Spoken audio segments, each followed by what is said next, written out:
Video like जरूर कर लीजिए और ऐसे वीडियो लगातार फ्री में पाने के लिए चैनल को तुरंत सब्सक्राइब कर लीजिए और बेल आइकन को जरूर टैप कर लीजिए ताकि आगे भी सारे वीडियो आपको मिलते रहे। यूट्यूब में फॉलो करते हैं तो प्लीज ये वाला फ्री टेलीग्राम चैनल जरूर ज्वाइन कर लीजिएगा। सारे नोटिफिकेशन सारे अपडेट यहीं पे आते हैं, ध्यान रखिए। नमस्कार दोस्तों, मैं Kirti Goyal study for civil service में आप सभी का स्वागत करती हूँ। जो भी बच्चे यूपीपीसीएस एग्जाम की प्रिपरेशन कर रहे हैं वो स्टडी फॉर सिविल सर्विस का पेड कोर्स ज्वाइन करके कंप्लीट प्री प्लस मेंस की तैयारी कर सकते हैं। ज्यादा जानकारी के लिए डिस्क्रिप्शन बॉक्स में जो नंबर दिए गए हैं उन पर मैसेज करके आप जानकारी ले सकते हैं। अदरवाइज आप स्टडी फॉर सिविल सर्विस का ऐप डाउनलोड कर सकते हैं। हमारा दूसरा ऐप है ज्ञान सर एजुकेशन के नाम से, आप वो ऐप भी डाउनलोड कर सकते हैं और वहां से आप कोई भी बैच परचेज कर सकते हैं। चलिए बिना देरी के करते हैं हम आज का लेक्चर स्टार्ट। जैसे कि आपको पता है ज्योग्राफी की पीवाईक्यू हमने स्टार्ट कर रखी है और डेली आपको एक क्लास प्रोवाइड होती है। तो चलिए सबसे पहले आपको स्क्रीन पर प्रश्न क्या दिख रहा है, निम्नलिखित नदियों में से किनके स्रोत बिंदु लगभग एक ही है। चार ऑप्शन आपको दिए गए हैं, ब्रह्मपुत्र और गंगा, तापी और व्यास, ब्रह्मपुत्र और सिंधु, सिंधु और गंगा। यहाँ पर अगर हम सही आंसर की बात करेंगे, सही आंसर यहाँ पर क्या हो जाएगा, ऑप्शन सी हो जाएगा, ब्रह्मपुत्र और सिंधु। तो ब्रह्मपुत्र और सिंधु नदियों में से इनके जो बिंदु है वो लगभग एक ही है, तो ऑप्शन सी बिल्कुल सही हो जाता है। चलिए अगले प्रश्न को हम देख लेते हैं। अगला प्रश्न कथन और कारण का है। कथन क्या दिया है, पश्चिमी घाट की नदियां डेल्टा का निर्माण नहीं करती। यहीं पे कारण क्या है, वे छोटे मार्ग से तीव्र गति से कटी मतलब कठोर, ठीक है, कड़ी कठोर चट्टानों के ऊपर से प्रवाहित होती है। तो यहाँ पे अगर हम सही आंसर की बात करें, यहाँ पे ऑप्शन ए भी बिल्कुल सही है कि पश्चिमी घाट की नदियां डेल्टा का निर्माण नहीं करती है। और यहाँ पे कारण बिल्कुल सही है कि वे छोटे मार्ग से तीव्र गति से कठोर चट्टानों के ऊपर से प्रवाहित होती है। ए और आर दोनों सही है और आर ए की सही व्याख्या है, ठीक है। ऑप्शन ए यहाँ पे आपका बिल्कुल सही हो जाता है। चलिए हम अगले प्रश्न को देख लेते हैं।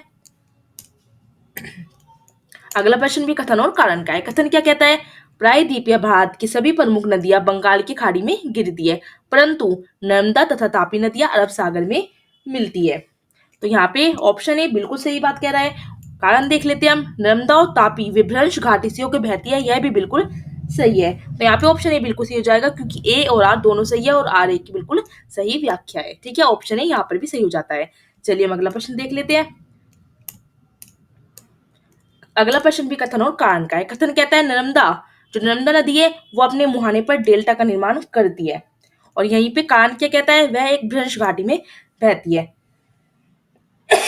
सॉरी, यहाँ पे बात करें नर्मदा अपने मुहाने पर डेल्टा का निर्माण नहीं करती, तो ऑप्शन ए तो गलत हो जाएगा, ठीक है। लेकिन वह एक भ्रंश घाटी में बहती है, यह बिल्कुल सही है। तो ए गलत है और आर बिल्कुल सही है, मतलब ऑप्शन डी यहाँ पर आपका सही हो जाता है। चलिए अब हम अगले प्रश्न को देख लेते हैं। अगला प्रश्न क्या कहता है, अमरकंटक से कौन सी नदी का उद्गम होता है, दामोदर, महानदी, नर्मदा या फिर ताप्ती। यहाँ पे अगर हम सही आंसर की बात करते हैं, सही आंसर ऑप्शन सी हो जाता है। अमरकंटक से बात करें तो नर्मदा नदी का उद्गम होता है। चलिए अगले प्रश्न को देख लेते हैं। कौन सी नदी रिफ्ट या भ्रंश ध्वनि से होकर बहती है, रिफ्ट या भ्रंश ध्वनि से होकर बहती है, यह पूछा है। नर्मदा बहती है, ब्रह्मपुत्र, गंगा या फिर कृष्णा। यहाँ पर अगर हम सही आंसर की बात करते हैं, ऑप्शन ए बिल्कुल सही हो जाता है। नर्मदा नदी क्या होती है, रिफ्ट या भ्रंश ध्वनि से होकर बहती है। अगले प्रश्न को देख लेते हैं। इन पश्चिम वाहिनी नदियों में से कौन दो पर्वत श्रेणियों के बीच में है। आपको चार नदी दी गई और पूछा गया है कौन सी दो पर्वत श्रेणियों के बीच में बहती है, शरावती, नर्मदा, माही, साबरमती। तो बताना इन चारों में से दो कौन सी है। यहाँ पे अगर सही आंसर की बात करते हैं, जो केवल नर्मदा नदी जो है दो पर्वत श्रेणियों के बीच में से बहती है। ऑप्शन बी बिल्कुल सही हो जाता है। चलिए अगले प्रश्न को देख लेते हैं।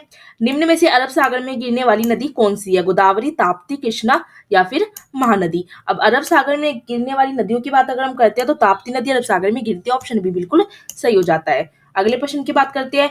भारत की निम्नलिखित नदियों में से कौन पश्चिमी घाट से नहीं निकलती। तो पश्चिमी घाट में से जो है वो ताप्ती नदी नहीं निकलती, ऑप्शन बी बिल्कुल सही हो जाता है। चलिए अगला प्रश्न हम देख लेते हैं। सॉरी, कावेरी नदी का उद्गम है कहाँ है, ठीक है। ये पूछा है कावेरी नदी का उद्गम कहाँ पे है, तो ये ब्रह्मगिरी पहाड़ियों में जो है निकलती है, तो ऑप्शन बी बिल्कुल यहाँ पर सही हो जाता है। अगला प्रश्न देख लेते हैं। निम्नलिखित नदियों में से किसको दक्षिण की गंगा कहा जाता है। अच्छा क्वेश्चन है, दक्षिण की गंगा किस नदी को कहा जाता है, कावेरी को, कृष्णा को, गोदावरी को या फिर नर्मदा को। तो यहाँ पे अगर सही आंसर की बात करें, जो कावेरी नदी है उसको दक्षिण की गंगा कहा जाता है, ऑप्शन ए बिल्कुल यहाँ पर सही हो जाता है। चलिए हम अगला प्रश्न देख लेते हैं। निम्नलिखित भारतीय नदियों में से कौन एस्चुअरी बनाती है, तो यहाँ पे अगर हम सही आंसर की बात करें, ऑप्शन सी बिल्कुल सही हो जाएगा, ताप्ती। अगले प्रश्न को देख लेते हैं। दक्षिण भारत की नदियां प्रमुख रूप से निम्न में से कौन सा अपवाद तंत्र रखती है, पूछा है कौन सी नदी। और यह खंडित ध्रुमाकृतिक या फिर जालीदार। ये पूछा है कि कौन सा इनमें से जो दक्षिण भारत की नदियां प्रमुख रूप से कौन सा अपवाह तंत्र रखती है। मतलब ये क्या है, अपवाह तंत्र के नाम दिए गए आपको यहाँ पर। और यहाँ पे अगर हम सही आंसर की बात करते हैं, सही आंसर यहाँ पे क्या हो जाएगा, ऑप्शन सी हो जाता है। ठीक है, ध्रुमाकृतिक। चलिए हम अगले प्रश्न को अब देख लेते हैं। निम्न नदियों में से किसका सर्वाधिक बड़ा जल ग्रहण क्षेत्र है, नर्मदा, महानदी, गोदावरी या फिर कृष्णा। सॉरी, थोड़ा इग्नोर कीजिएगा, मेरी तबीयत थोड़ी खराब हो रही है, खांसी हो रही है बहुत ज्यादा। ठीक है ना। तो यहाँ पे अगर हम बात करें नदियों में से किसका सर्वाधिक बड़ा जल ग्रहण क्षेत्र है, तो बड़ा जल ग्रहण क्षेत्र यहाँ पे किसका हो जाएगा, गोदावरी का हो जाएगा। ऑप्शन सी यहाँ पे बिल्कुल सही हो जाता है। चलिए हम अगले प्रश्न की बात करते हैं अब। हगरी सहायक नदी है, ये नदी का नाम पूछा गया है, किसकी सहायक नदी है, भीमा की, गोदावरी की, कृष्णा की या फिर तुंगभद्रा की। यहाँ पे अगर हम बात करते हैं, ये तुंगभद्रा की जो है सहायक नदी है हगरी। चलिए अगला प्रश्न हम देख लेते हैं। निम्नलिखित में से कौन सोन नदी का वास्तविक स्रोत है, सोन नदी का वास्तविक स्रोत आपसे पूछा गया है। तो ऑप्शन ए बिल्कुल सही हो जाएगा। यहाँ पे शहडोल जिले में अमरकंटक यह क्या है, सोन नदी का वास्तविक स्रोत है। अगले प्रश्न को देखते हैं। निम्न नहरों में से किसे दामोदर नदी से निकाला गया, तो दामोदर नदी से किसे निकाला गया है, एडन नहर को निकाला गया है। ऑप्शन बी यहाँ पर सही हो जाता है। चलिए अगले प्रश्न की बात करते हैं। दामोदर जिसकी सहायक नदी है वो कौन सी है, गंगा, हुगली, पद्मा या फिर स्वर्णरेखा। तो दामोदर किसकी सहायक नदी है, दामोदर यहाँ पे हुगली की सहायक नदी। ऑप्शन बी बिल्कुल सही हो जाता है। चलिए अगले प्रश्न को देख लेते हैं। निम्नलिखित बांधों में से कौन बेतवा नदी पर बनाया गया है, बेतवा नदी पर कौन सा बांध बनाया गया है, लवकुश बिराज, रिहंत बांध, शारदा बिराज या फिर राजघाट बांध।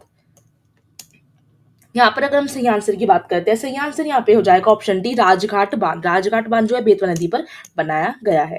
चलिए अगले प्रश्न को देख लेते हैं। महात्मा गांधी सेतु स्थित है कहाँ पर, बिहार में, उत्तर प्रदेश में, मध्य प्रदेश में या फिर आंध्र प्रदेश में। बहुत अच्छा क्वेश्चन है। अगर हम बात करें महात्मा गांधी जो सेतु है यह बिहार में स्थित है। ऑप्शन ए बिल्कुल सही हो जाता है। चलिए हम अगले प्रश्न को अब देख लेते हैं। निम्नलिखित में से किस नदी का उद्गम स्थल भारत में नहीं है, तो भारत में जो है सतलज का नहीं है। ऑप्शन डी यहाँ पर सही हो जाता है। चलिए हम अगले प्रश्न को अब देख लेते हैं। अगले प्रश्न में क्या कहा गया है, सूची 1 को यहाँ पे आपको सूची 2 से मिलाना है। ठीक, सूची 1 में क्या है, नदी के नाम दिए गए हैं और सूची 2 में सहायक नदियां है। तो यहाँ पे आपको मिलान करके बताना है कि किस नदी की कौन सी सहायक नदी यहाँ पर हो जाएगी। गंगा की अगर हम बात करते हैं तो यह सोन की सहायक नदी है, गोदावरी की बात करेंगे तो यह मंजरा की है, कृष्णा की बात करते हैं तो भीमा हो जाएगी, और यमुना की बात करते हैं तो उसकी केन है। तो ऑप्शन डी यहाँ पे बिल्कुल सही हो जाता है। ठीक, चलिए हम अगले प्रश्न को अब देख लेते हैं।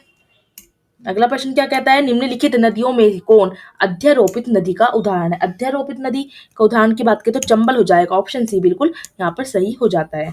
अगले प्रश्न को देखते हैं। संकोश नदी किसकी सीमा बनाती है, बिहार एवं पश्चिम बंगाल के बीच, असम और अरुणाचल प्रदेश के बीच, असम और पश्चिम बंगाल के बीच या फिर बिहार और झारखंड के बीच। जो संकोश नदी है वो किसकी सीमा बनाती है, वो असम और पश्चिम बंगाल के बीच सीमा बनाती है। ऑप्शन सी बिल्कुल सही हो जाता है।